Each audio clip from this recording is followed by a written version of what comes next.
What makes a carnivore smart? For puzzle solving, tooth and claw are just not that important.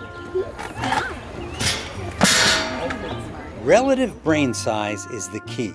That's how big the brain is in relation to the body.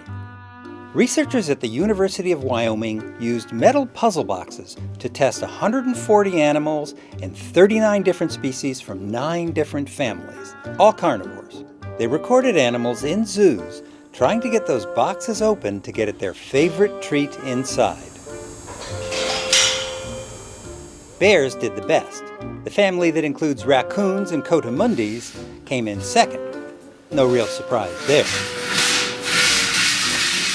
What was a surprise was the poor performance of animals that live in complex social groups, sometimes thought to promote intelligence.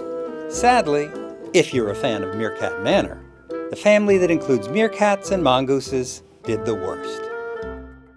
Of course, when a poor performer, like a big cat, does well, that's reason to cheer. Go Tigers!